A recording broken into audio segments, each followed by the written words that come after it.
we go. All right, Dr. Tom, we're live. We're live. Hello, hello. It is Tuesday, 4 o'clock Pacific, 6 o'clock Central, and here in Costa Rica, 7 o'clock on the East Coast, midnight in Dublin, 1 a.m. in London, Milan, Warsaw, most of Europe. 8:30 a.m. Wednesday morning in Australia, 1 o'clock in the afternoon on Wednesday in New Zealand, and it's Facebook Live. Hello, everyone. Nice to know you're there. I wish there was a way to see you, and it's like I'm looking at myself here all the time, but I know you're there. So say hello, tell us where you're from, and if you're in a foreign country, what time is it there right now? That's always pretty empowering for me to see. Let's see. I asked Marzi to get me on Facebook on my phone so I could see who was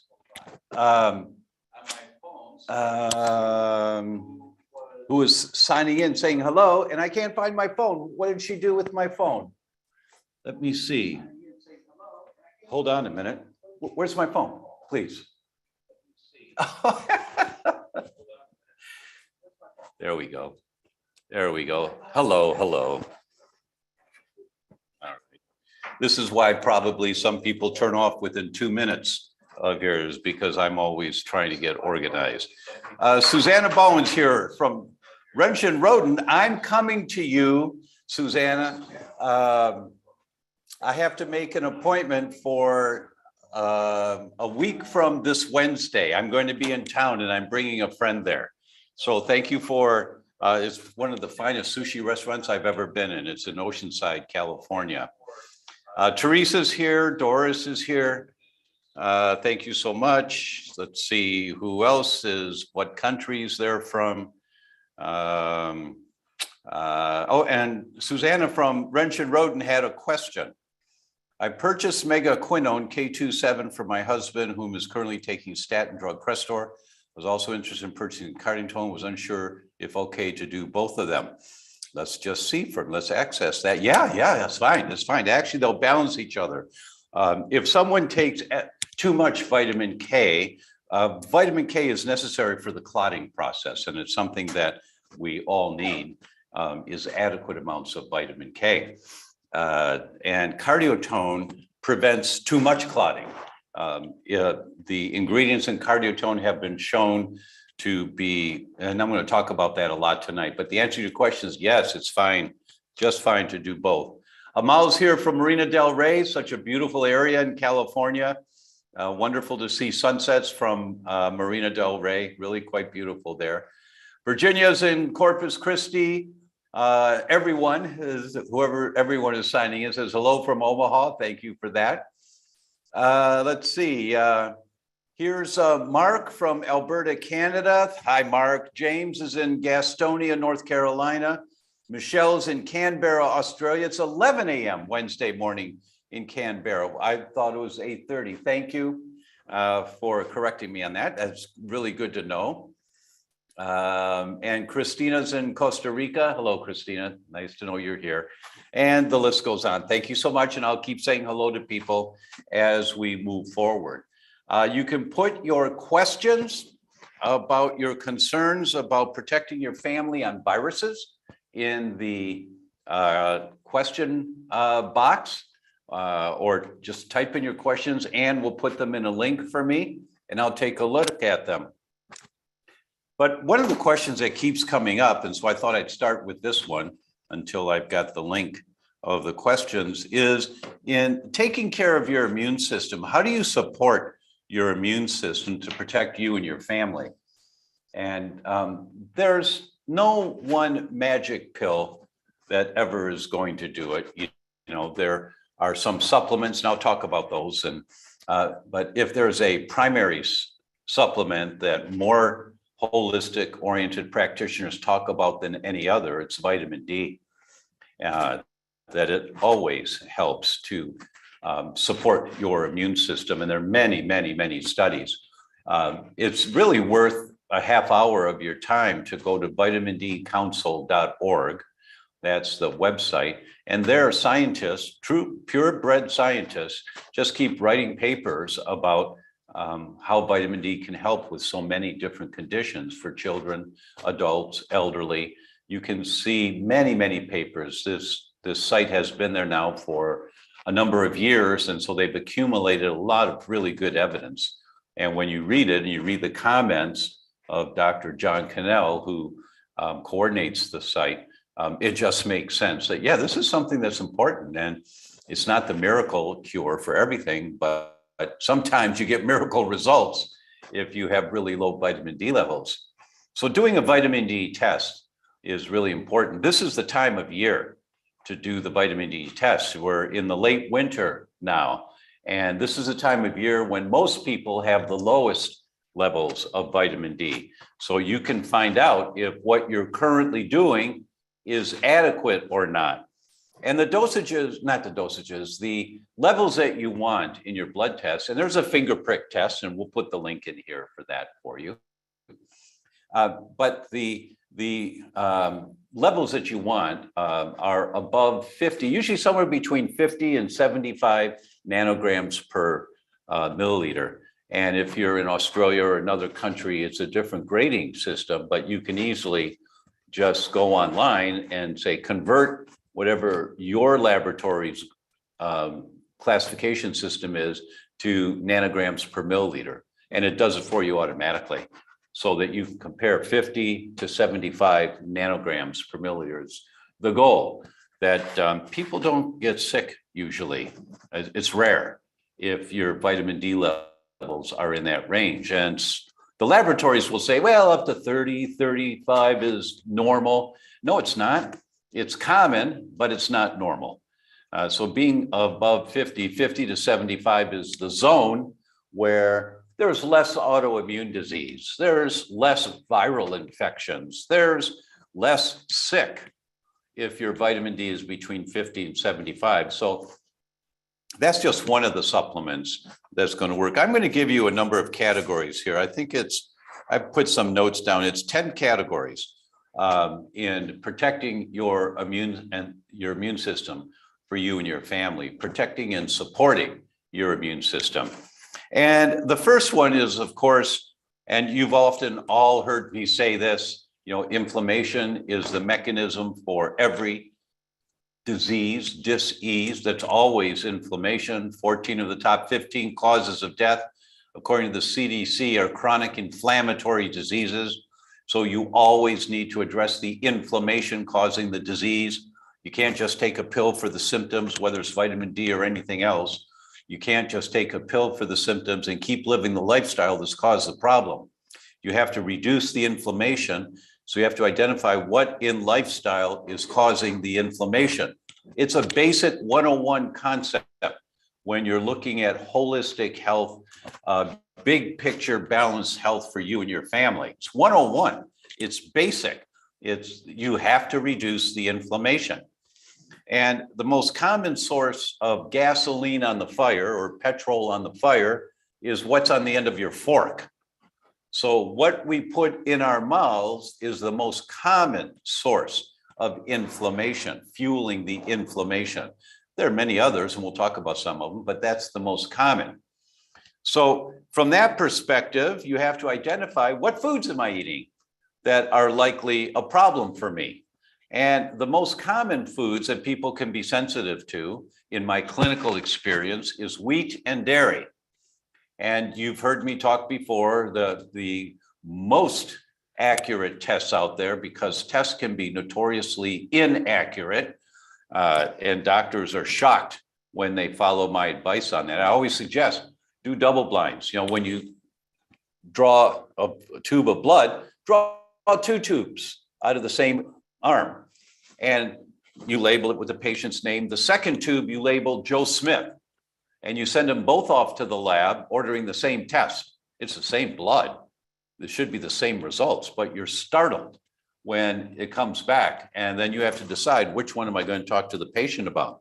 The one that says everything's okay, or the one that says there's a problem? Because it's often that varied in the tests, because the tests are not that accurate. unfortunately, most of the tests, somewhere around 70 to 85% accurate, meaning they're wrong 1 or 2, even 3 out of 10 times are completely wrong. And so when you do the proper testing, and the most comprehensive testing that I've seen is called silicone chip technology, and I've talked about it many times. It's in my books and many handouts. Then you do the double-blind tests on them. They always come back within 3 to 5% of each other, which is a normal variant range for a laboratory that's acceptable, not 20 or 30% difference. So when you do the silicone chip technology tests, and with wheat, it's called the wheat zoomer, the dairy zoomer, the lectin zoomer, the egg zoomer, the soy zoomer. When you do those tests, you find out if you have a sensitivity or not. So the questions are often asked, well, what tests do I need to do? Well, certainly for almost everyone on the planet, wheat and dairy are 2 common foods that people eat that are common sources of fueling inflammation. So those are a must. And if you find that there are certain foods you eat that you're not sure that you feel great afterwards, you test those foods, whether it's egg or soy or peanuts. Lectins are really common. Those that get IBS symptoms, bloating and gas, things like that, lectins are often a problem, the lectin zoomer. And lectins are nuts and some grains. The lectins in grains are a problem. In wheat, the lectins are called wheat germ agglutinins. So a lectin zoomer may be appropriate, but it's good to test to see what foods have I been eating that don't make me sick, as far as I know. My stomach doesn't hurt when I eat the food, so I'm fine, which is a real problem because we know with weed, the ratio is 8 to 1. For every 1 person that has a gut symptom when they eat wheat, there are 8 people that don't. They get brain symptoms or heart symptoms or skin symptoms. They don't hurt in their gut when they eat wheat. So they think, well, I feel fine. Wheat's not a problem, but their psoriasis is bad or their Hashimoto's thyroid disease is bad. It just depends on where the weak link is as to where it manifests. The point is you can't determine if a food is good for you or not by how you feel when you eat it. Very inaccurate. The ratio is 8 to 1. You'll get it right 1 out of 8 times. So testing for foods is an important one, and Ann will put the links in here for that. Sugar is crucially important to reduce, almost eliminate. I don't think it's realistic for most people to completely eliminate sugar, but reduce it dramatically and use higher quality sugars. We use organic coconut sugar, and Marcy and I both like a little in our coffee in the morning, and she's an excellent baker of gluten-free things. Her cakes are, oh my gosh, there are 4 layers of creams with these cakes. It's all gluten-free. We use Himalayan tartary buckwheat. I don't think I've really talked about that too much. And let's make a note in the future. Let's invite Dr. Jeff Bland to come on and talk about Himalayan tartary buckwheat, because it's the most powerful food that I've seen now on the planet to eat that's easily accessible for everyone is this particular form of buckwheat. The nutrients in there, how it supports the immune system, second to none. I've not seen anything that compares to it. And Marcy she uses tartary buckwheat as a component of the flours when she's making cakes or cookies in the morning. She'll use tartary buckwheat, and there's just a great flavor to it. It's a fabulous food that we'll talk more about in the future. But sugar is really important to reduce dramatically. And that means excessive carbohydrates, because if you eat carbohydrates are forms of sugar. So you eat big pot of rice, you like fried rice, and you eat big bowls of fried rice, that's a whole lot of sugar. And some of you know, there is a way of measuring how much sugar is in the food you're eating, or how much sugar does your body think is in the food you're eating. It's called the glycemic index. So that when you eat that food, your body makes this amount of insulin. whatever it is for that particular food. So the lower the glycemic index, the lower the body thinks the sugar is, which is great, really great. So glycemic index of foods is something to include in your selection process. So you have to get educated. Excuse me. What are the glycemic index of different foods? And it's really easy. Just Google glycemic index of food. Here come the charts. And you'll find that a candy bar, a Snickers bar, is at 45. But a slice of bread is at 67. You eat a slice of bread, your body thinks you're getting more sugar than a candy bar. If it's whole wheat bread, it's 71. Bread throws your blood sugar way out of balance. Wheat in general throws your blood sugar way out of balance.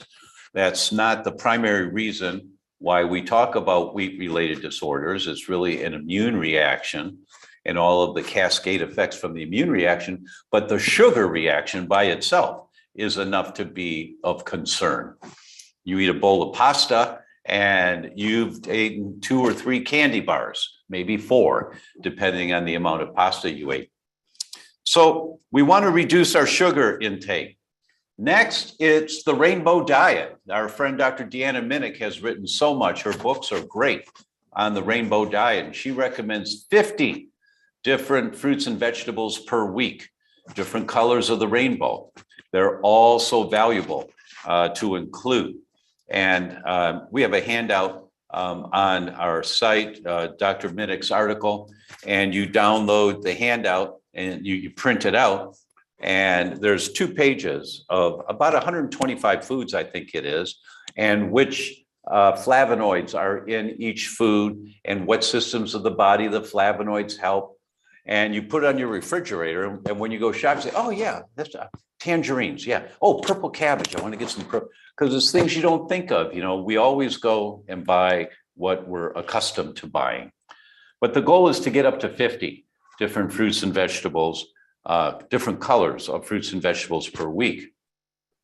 Next category is mushrooms. Having mushrooms is very supportive of your immune system, very. And there are different families of mushrooms that are great, and having a variety.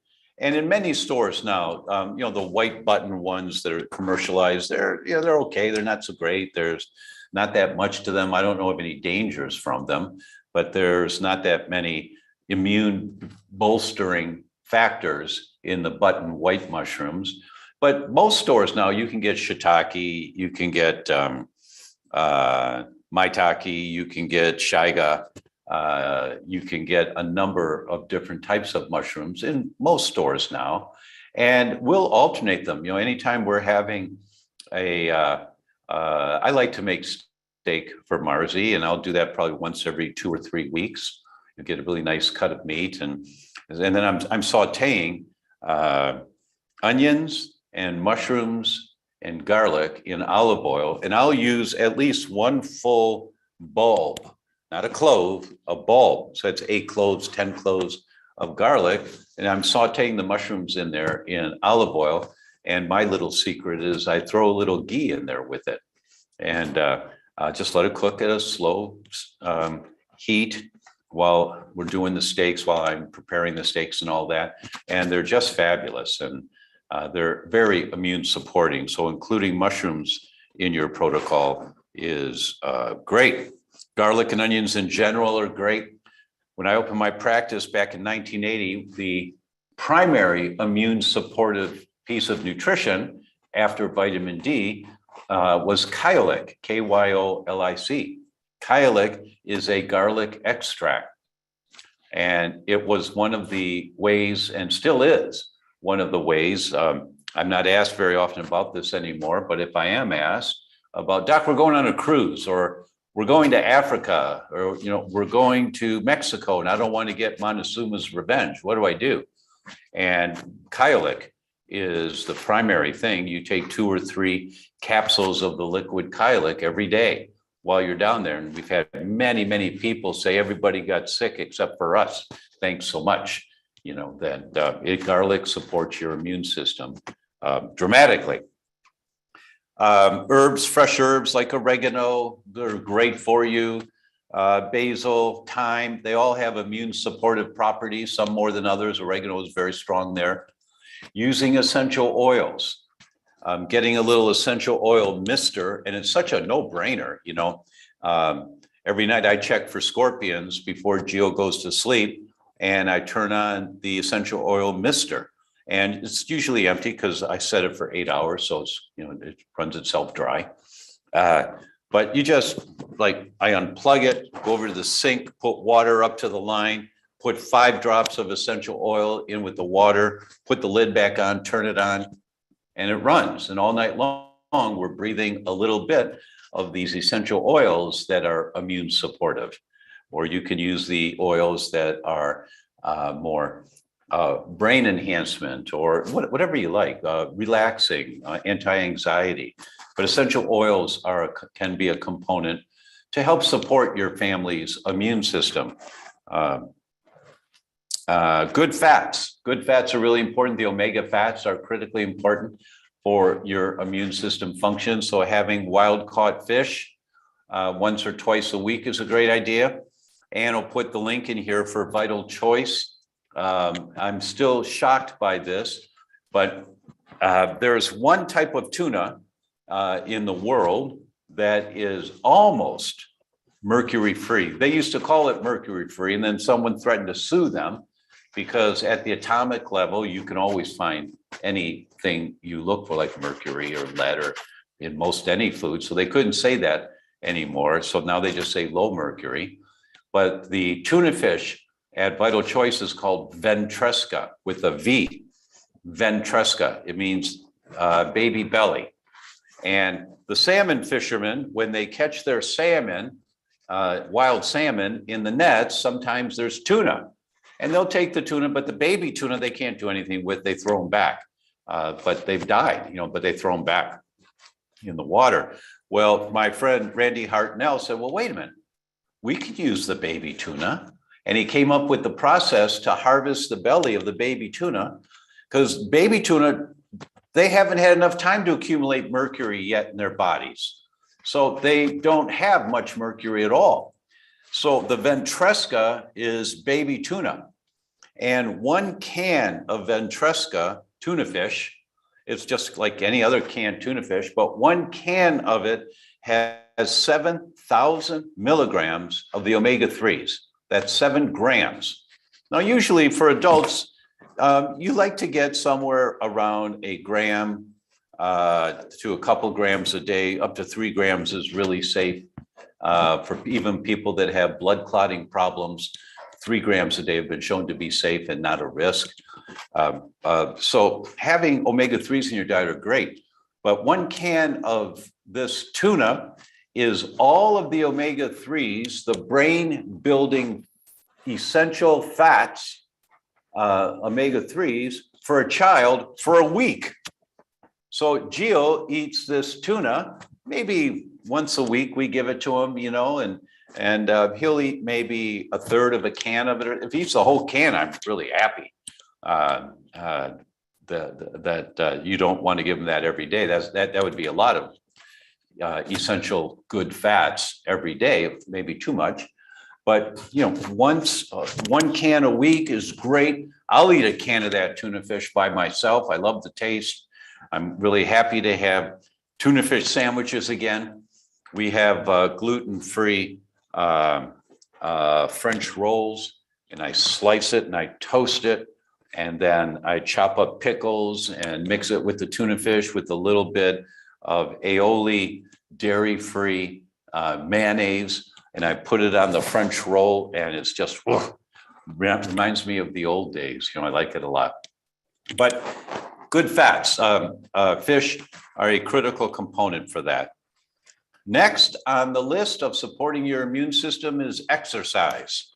And it doesn't have to be aggressive exercise. I've talked many times about staying in your aerobic range. You can look on our website and see, and I don't know which video it is. I'm sorry, I don't know which one it is. But doing aerobic exercise means, you know, you're breathing a little bit, but you aren't huffing and puffing. and wearing a pulse monitor is great for that. And just the study came out earlier this year in the Journal of the American Medical Association that said, and they looked at, I don't remember, I think it was 30 or 40,000 people that they followed for a number of years. And people that walked, and this was the magic number, 9,876 steps per day. They had a pedometer, how many steps they walk a day. And if they walked just under 10,000 steps a day, their risk of dementia was dramatically lower, that their brains kept functioning really well into their elder years. So exercise, that type of aerobic exercise, just walking can be enough. And the way you know is by wearing a pulse monitor. And our goal, of course, is that you find something that you enjoy doing so that you do it regularly. Next on the list is sleep. Critically important for your immune system function. And the target is for most people 7 to 8 hours of sleep per night. And sometimes you have to train your body to do that. If you're not getting that kind of numbers now, you may have to do a training of your body to sleep better. And we've got lots of information on the site on what to do for that. Next, number 4 on the list is efforts that you do that have benefit to your entire body, like saunas. Saunas are great for that. Infrared saunas are a little more penetrating than traditional Swedish saunas. Penetrating meaning the heat goes in a little deeper, so you sweat from a little deeper inside. And they've like scooped up the sweat off the skin and done analysis and find there's heavy metals, there's toxic chemicals and all of that in there, which is great. It's exactly what you want. When I had my infrared sauna in California and in Chicago, I had it in my living room when I was a bachelor. And I put these nice thick white towels on the wood seat and on the floor. And then I'd sit in there and read. And you know, I'm sweating away, but I'm highlighting the research papers.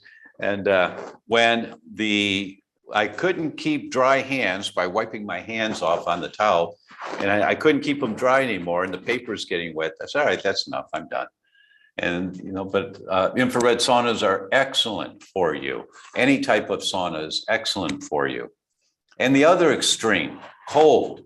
Lots of studies showing us that cold enhances immune system function when it's used properly. There's a man named Wim Hof, W-M-H-O-F, who has pioneered and really brought the message out on ice baths and being in cold water. And there's a way of doing it that everyone can do. If you follow those guidelines, you start with baby steps and you learn how to do it. And in a few times of doing it, now you're ready to get in the ice water, right? And you go, wow, I did that. And it's cold when you're in there. You're in there for 30 seconds maybe, or a minute. And then you get out and it's like, wow, that was cold. Wow, I feel so refreshed. Wow, you're really enhancing your immune system function when you're doing cold therapy on a regular basis. I have a ice box here in Costa Rica, and I have it set between 38 and 42 degrees, the water. And I'm in there for about, you know, maybe 2-3 minutes. 3 is the top right now. I've done 5 before, but that's really taxing for me. Really serious people are in there for like 5 to 10 minutes, and they get out and they're just refreshed. And I've not seen anything anywhere that is more impactful on the entire body than ice baths when they're done properly. Someone that's doing that for 3 to 6 months, they've changed their physiology dramatically. Again and again and again, I've seen it. It's not the only thing you should do. You know, you should clean up your diet and avoid the toxins and all that. But ice baths are dramatic in how they change your body. It's a much younger you. You have newer, younger mitochondria, furnaces that are producing energy in every cell of your body. It's really impressive. Okay, supplements. I did talk about vitamin D already, 50 to 75 nanograms, zinc, Vitamin C and selenium are other immune modulators. There are many, many papers. They support the immune system. So those should be included. Every morning when I wake up to make the coffee, when the coffee is brewing, I get Marzi's glass and my glass, and I put a scoop of Vitality C in there. And I'll put the link in for Vitality C. I really like Vitality C. It's a non-acidic vitamin C, and a scoop is 4,000 milligrams. So we get 4,000 milligrams a day, every single day. And I had other things in mind, but Marzi doesn't want anything else in hers. Okay, that was supplements. Next is adaptogens. Adaptogens. And the world of adaptogens, some of you have heard me talking about them before. There's nothing like it. It came out of Russia. The Russians, to support their astronauts in space, the cosmonauts, what they discovered was these classes of herbs help your body adapt to the stress of the environment. And their astronauts performed much, much better when they were taking these herbs. And so this category of herbs was called adaptogens. For every 4,000 herbs, there's one that's adaptogens. And we've heard of some of them like ginseng and ginkgo and ashwagandha. There's nothing like them on the planet. That's why you've heard me speak so many, many times about sunhorse and the adaptogens. And I think everyone would benefit on taking adaptogens because they help your body to adapt. And what do I mean by that? The analogy I give is, if you buy a piece of land, you're going to build a house, you get the blueprint drawn up, that's your DNA. Right? And the blueprint says how much wood you need, how many blocks, how many tiles, how many nails. That's your DNA. That's the blueprint. And you've got this piece of land where you're going to build it. That's the cell that needs to regenerate a new cell. And then if you take the right nutrition, and if it's digested and absorbed into your bloodstream, all of those are big ifs, and we all need help with that. But when it's in the bloodstream, your bloodstream is just a highway. There's lots of traffic on the highway, but it's just a highway. And so the highway is full of the wood and the nails and the tiles and everything you need. But how does it get into the cell? You need a general contractor. The general contractor tells the carpenter, okay, here's the wood. And here's the blueprint. Here's the DNA of where the wood's supposed to go. You need the general contractor to direct. That's what adaptogens do. They help you adapt. So if you're too high, they bring the cell down to normal ranges. If you're too low, they bring the cell up to normal functional ranges. You adapt. And they made a huge difference in the quality of my life when I started taking them regularly in 2012. And I credit the adaptogens from Sunhorse, and there's a whole world of discussion. We've got lots of videos already that you can find on that, why they're the best that I've ever seen. So for men, it's Mojo. For women, it's Thrivogen, because you thrive more. For all of us, for our brain, the one called Fog Cutter. And to help the immune system and to support us during this crisis we've been through in the last few years with this virus and the clotting problems that occur with the virus, the product is called Cardiotone, that has been shown to reduce the risk of clotting. One of the ingredients, nattokinase. And I've got a number of papers on nattokinase I've shown you before, but this is one that I wanted to talk about tonight. It's degradative effects. Degradative means breaking down. The degradative effects of nattokinase on spike protein of SARS-CoV-2. And for those of you that might not be familiar, the way that viruses have to go inside your cell in order to thrive. They don't reproduce, they shed like dandruff, right? But they can only do that inside your cell. If they're in the bloodstream, they can't do that. So, or minimal amount that they can do that, if any. They have to get inside the cell. And how do they get inside the cell? They have a docking station that docks into a particular receptor on the cell. And the receptor is called the ACE2 receptor. I don't want to get too geeky here, but the docking station for the virus is called its spike protein. And the spike protein goes into the docking station of the receptor in our cells, which turns the doorknob, opens the door, and the virus goes into the cell.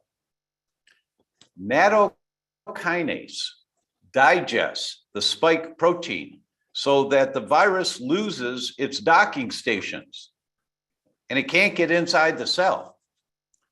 That's what's so effective about, that's one of the reasons why cardiotone is so effective in supporting your immune system. And I've shown studies before of the 5 different pathways by which it prevents clotting. All pharmaceuticals today, all blood thinners that are designed to prevent clotting go after one pathway. Nattokinase goes after 5. It's dramatic, the difference. And in this study, I highlighted a couple of things, and I don't know what I just did with my glasses. Geez, I'm such a geek, you know, oh, there they are. Okay. And I wanted to just say a couple of things here. Nattokinase inactivates plasminogen activator. It's one of the 5 methods it breaks down. It identifies all 5 methods. Nattokinase has the highest clot dissolving potency among naturally known anticoagulants. It's number 1. And then the next sentence, a clinical trial demonstrated that oral consumption of nattokinase was not associated with any adverse effects. And there are a number of studies that say that type of thing. So we are really happy to have this product, Cardiotone. And I think everyone should be taking at least 1 Cardiotone a day. If you weigh over 150 pounds, 1 twice a day, as a protective measure.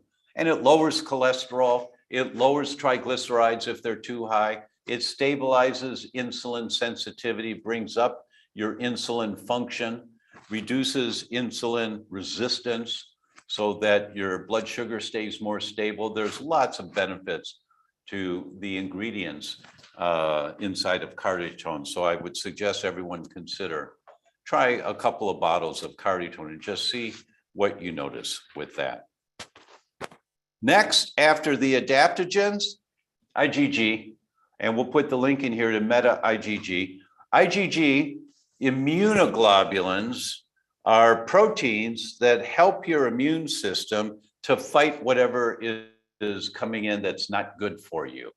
And the studies on IgG show when people have these itises, colitis, diverticulitis, these extensive bouts of diarrhea that won't stop, C. diff infections, that IgG has been very helpful in those situations. It helps support the immune system of your gut. Remember, 70% of the immune system in your gut, 70% of your immune system is in your gut. And this is wise, because where we're exposed to most of the threats is in what we eat and drink. And IgG is very powerful, safe to use for children and adults in supporting the immune system in your gut. Next, the entire Biocidin family of products. I've said many times, wherever I go, when I travel, I've always got my Biocidin with me. I carry the spray and the drops.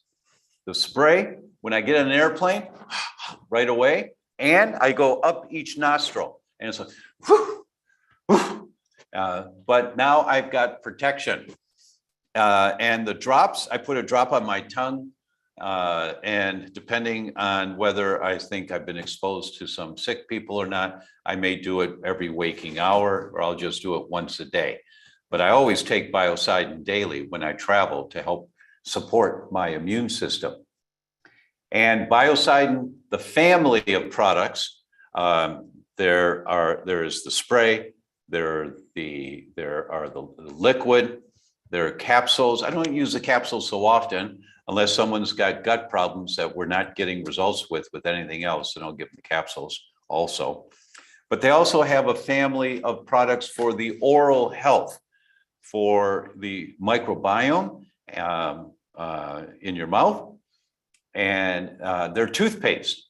Children love the taste of their toothpaste, and it's an antibacterial, antifungal, anti-plaque toothpaste. It is very effective to supporting a healthier oral mucosa in your mouth. And then there is it's called Dentalcidin, that's the toothpaste.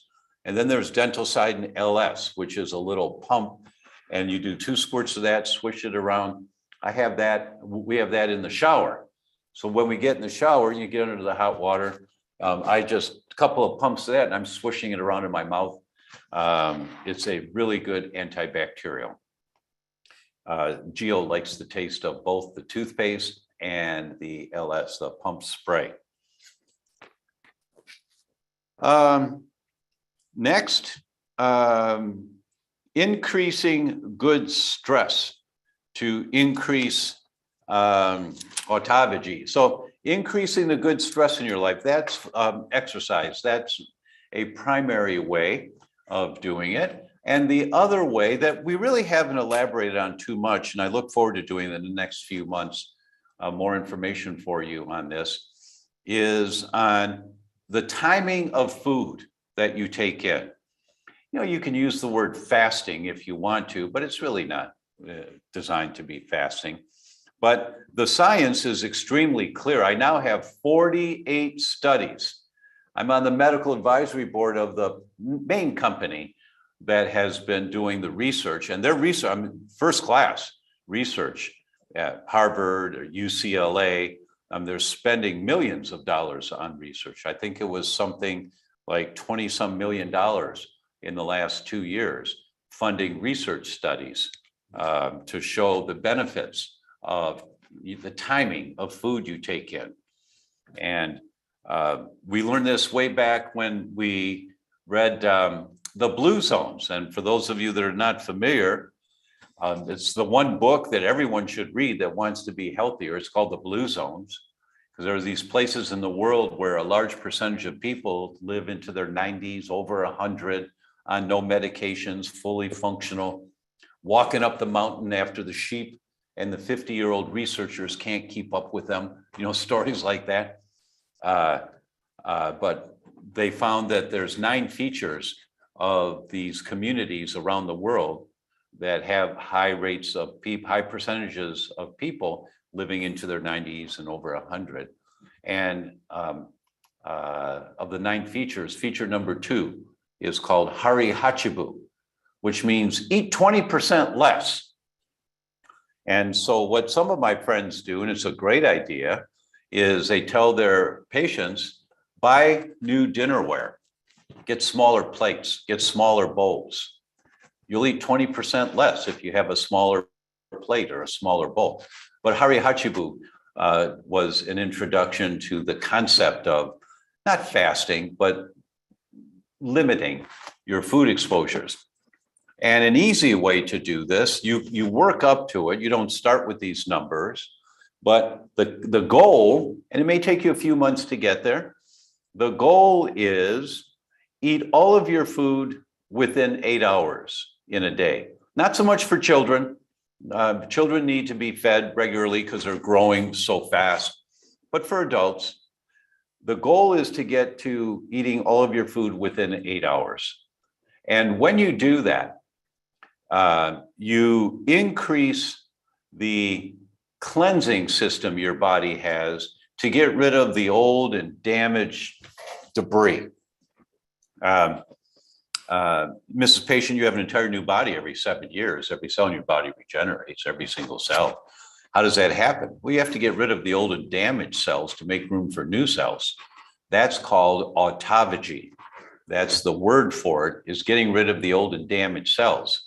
Well, when you do time-restricted eating, you increase autophagy, meaning you're getting rid of the old and damaged cells, you're making new cells.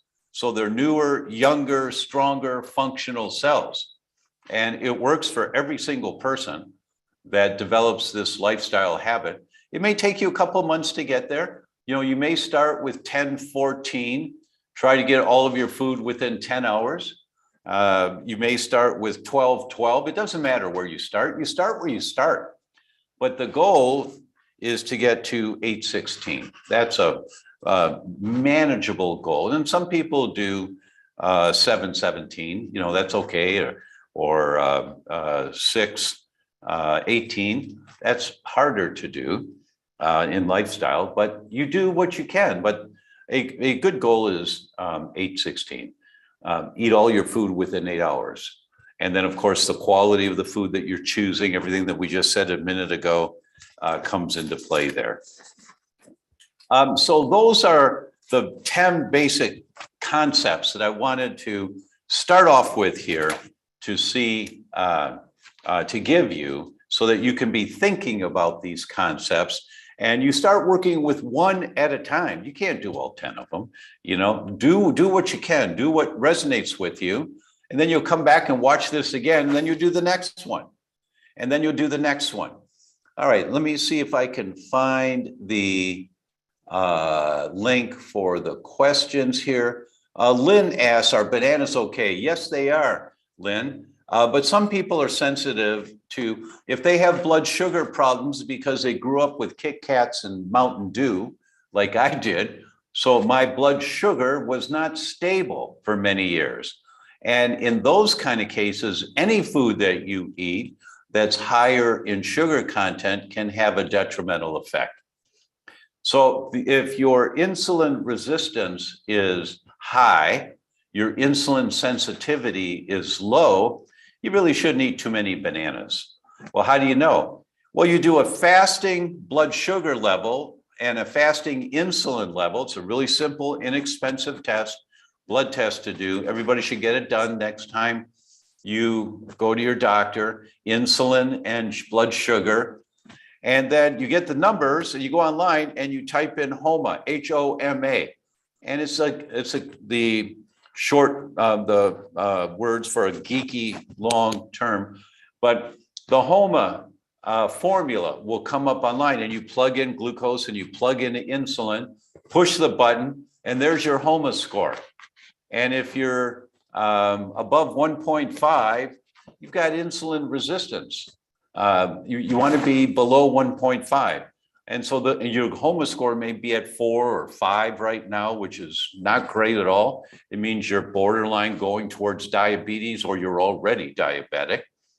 But that's just your starting point. And as you start doing some of these things we're talking about, you check the HOMA score every couple of months and you see, okay, what's the overall measurement of how my body's handling sugar? That's what a HOMA score is. How is my body handling sugar? And you see, oh, look, it's coming down. Good, good. And the way that you get a handle on what foods really work for you and what foods don't, it's a really good question, Lynn, you asked about bananas. And someone just asked, Olga, are natural sugars okay? Yeah, the sugar in fruit is great for you. But some people, because their blood sugar is so volatile, they can't have a lot of fruit because it'll just throw them up. And the way you know is that now you can get these patches, you put it on your arm and you leave it there, and it's good for a month, I think, about a month, maybe it's 2 weeks, depending on which one you get.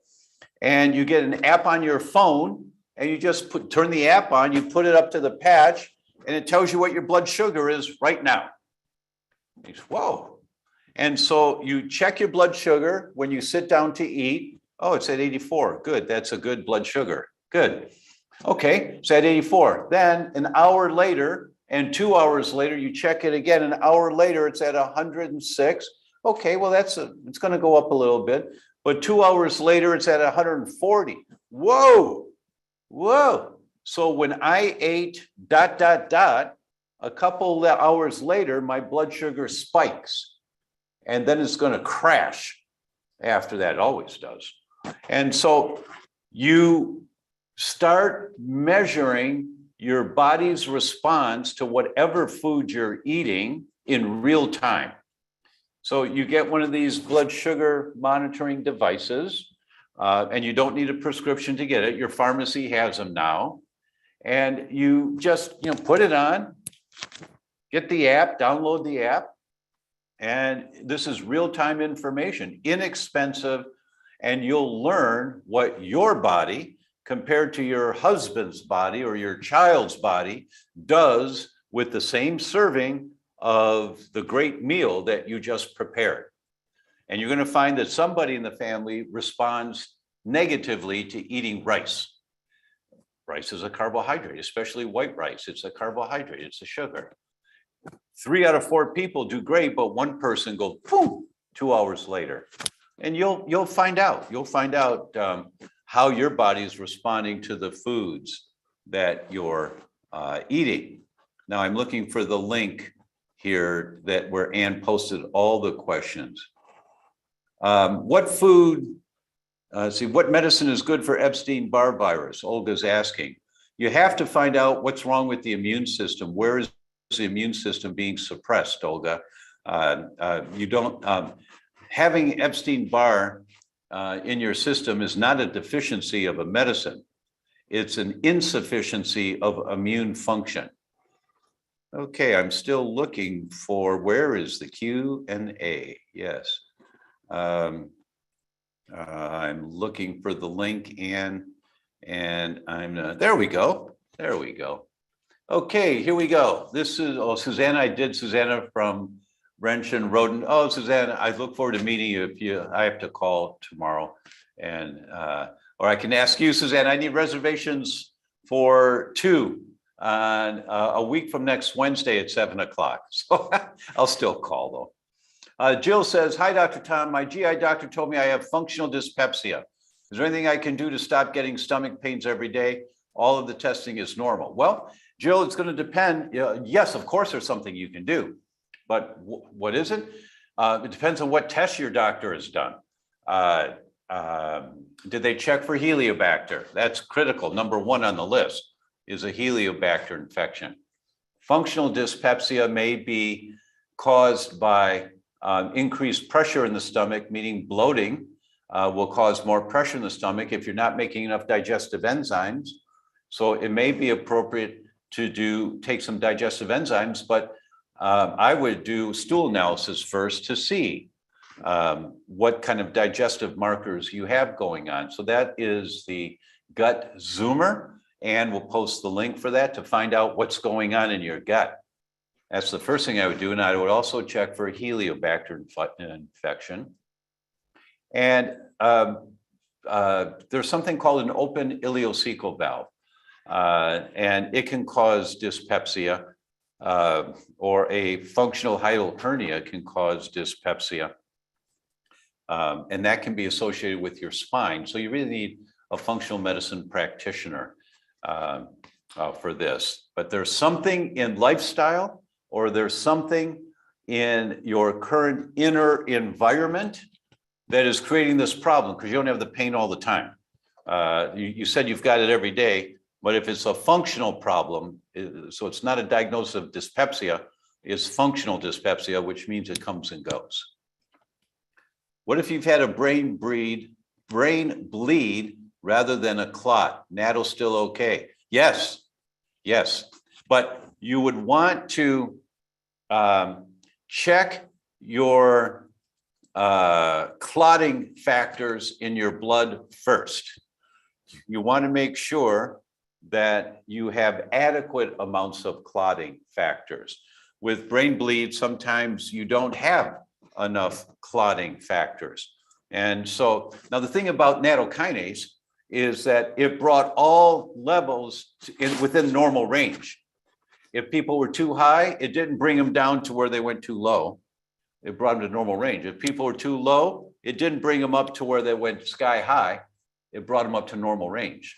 But first, if you've had a brain bleed, you would want to make sure your clotting factors are adequate. They're not in the low range, just for safety, irrespective of what I just said, that it brings you to the normal range. You just want to check first and then be monitored while you're taking it. Amal says, client wants to take cardiotone, but her vibrant allergy tests show IgE reactivity to green tea. Is it okay for her? Yes, it should be, because it's not the proteins in green tea that are used in cardiotone. Should be fine, but it's certainly easy enough to give it a try and see. But I don't think there'd be a problem. Jane asks, in general, are soy products, even if organic, better to avoid? Yes, they are. They are estrogenic. And because of all the chemicals that we're exposed to that accumulate in our bodies, many of those chemicals are estrogenic. So most of us today have too much estrogen-like chemicals in our body. And soy is just another one to add onto that list that I'm very cautious about. Teresa says, drinking water, myth or not, you can delete your vitamins through peeing them out. No. You really want to be well hydrated. It used to be 8 ounces or 8 glasses of water a day. Well, that's nonsense. My wife weighs 106 pounds. I weigh almost 190. And we both supposed to drink 8 glasses of water? No, that's utter nonsense. It's 1/3 of an ounce per pound body weight. And if you're sweating a lot because you have a sauna or you're exercising regularly, sweating a lot, it goes up to 1/2 ounce of water per pound body weight. And in terms of peeing out your vitamins, that's been an argument from, I opened my practice on Valentine's Day in 1980. It's been, there's always someone that's going, hey, my doctor says you just pee them out. And my response is, I'd much rather have expensive urine. I'd much rather take in more vitamins than I need, as long as they're safe, and I pee some of them out, okay, so that I've got plenty. I want robust levels of supplements in my system to help my body function better. I don't want to be, well, you're in the normal range, you're a little low side. I don't want to be on the low side. It's interesting that I was going to say this. I'm a peak performer. It's not that I'm trying to strive to be something, but I just work a lot. And I want my vitality level to allow me to engage with life the way I want to. I walk strong most of the time. I play with my son multiple times a day, every day. I want more of me available, not jacked up, not artificially stimulated, but just more. And that's what adaptogens give me, is more. That's the mojo. I've taken mojo every day now for over 10 years. And I'm very grateful to my partner, Dan Moriarty, for formulating such an incredible product. Really, really grateful for that. Kim asks, what's a reasonable amount of grams of healthy sugar to have each day? I don't know, Kim. It varies with the individual. And the way to monitor that is get the patch, wear it for a month. Look and see with the meals you eat, the foods that you eat, how is your body handling the sugar? And then firsthand, and it won't be a theory, it'll be exactly what your body is able to handle. Susanna asks, what's wrong with honey? Well, there's nothing wrong with honey. Coconut sugar versus honey. There's nothing wrong with honey. You don't want to give it to a child under 1 year old because honey can have some bacteria in it. But aside from that, there's nothing wrong with honey. But once again, what's the glycemic index? Well, it depends on the honey. It depends on the sugar, what kind of sugar you have, as to how much sugar your body thinks is in the honey, and meaning how much insulin you produce. And once again, going back to get the patch, everyone should get the patch for a month. You don't need to use them forever. You wear it for a month and you look at when you go out for a special meal, or if you have a glass of Prosecco or a glass of champagne or a beer, what does my body do? Well, you shouldn't have too much of that because it can throw your blood sugar off. Theoretically, that's true, but now you can find out for you yourself, what's the level? Lucia says, I eat salmon once, twice per week, plus flaxseed and chia seeds in my smoothies every morning, and sardines once a week, and avocado every day, and olive oil. Is this too much? No, I don't think so. I think you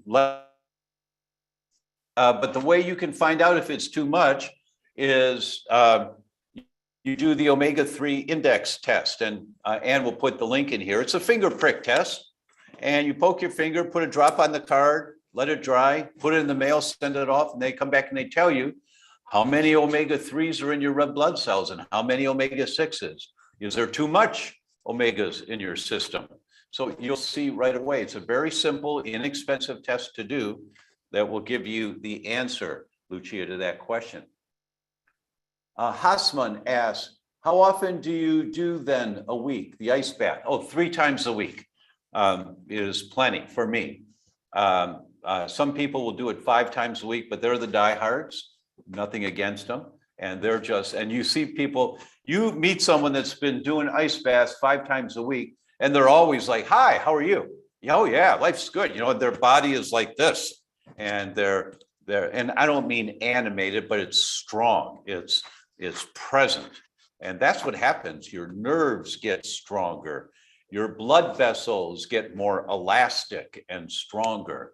The lubrication on your joints increases. So you move a little more with fluidity. It's quite remarkable. The ice baths on a long-term basis are quite remarkable. You have to get used to them.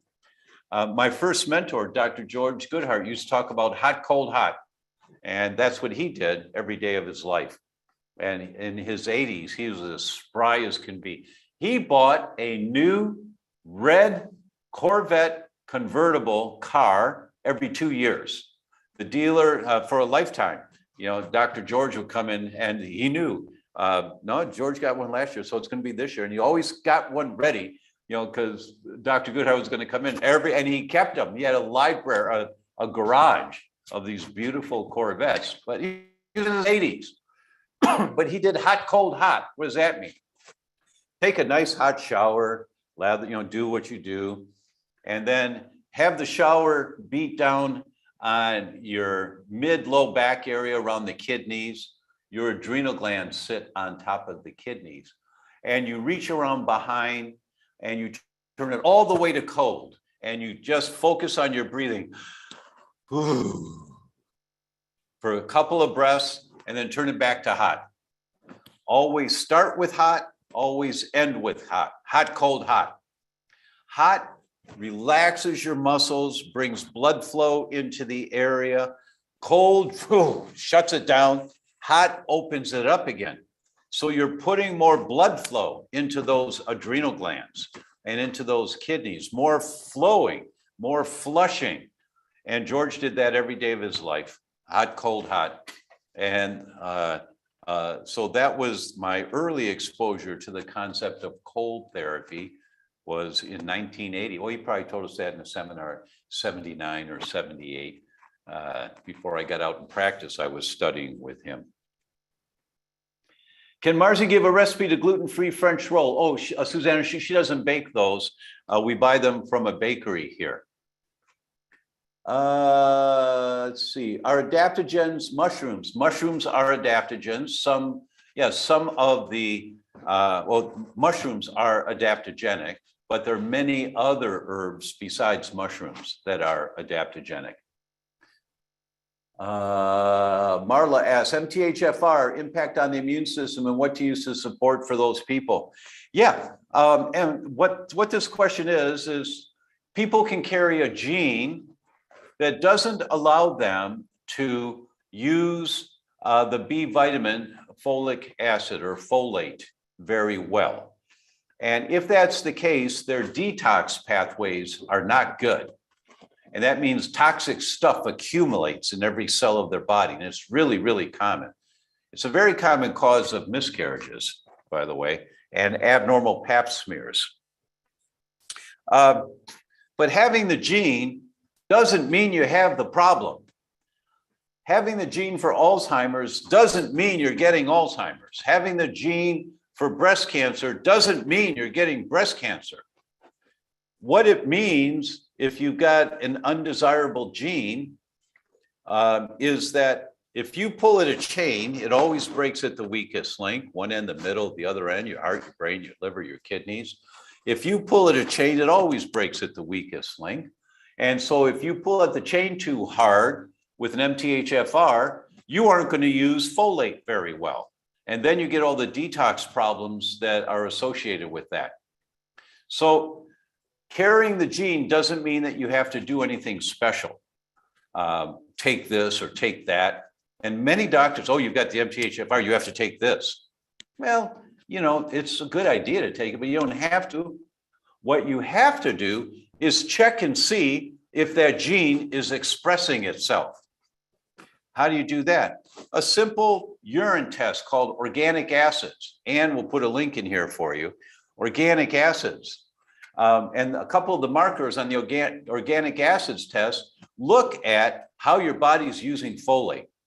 One of them is called forminoglutamic acid, or FIGLU, F-I-G-L-U. FIGLU, you're not supposed to have very much forminoglutamic acid in your urine. And you only get excess amounts if you're not using folate well. So it's a functional test to see if the MTHFR gene has been turned up really bright. It's expressing itself. You're not using folate very well. Your FIGLU is going to be high. The other marker is homocysteine. Your homocysteine will be high if you're not using folate very well.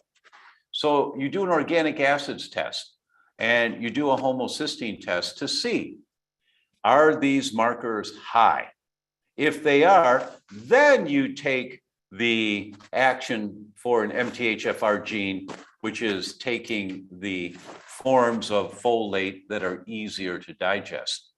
And there's no harm if you take the folate anyway, but it's not a given that you have the MTHFR and you have to take folate. No, it's not true. Your body may be getting all the folic acid, the folate that it needs from the food you're eating if you have good digestion. It may.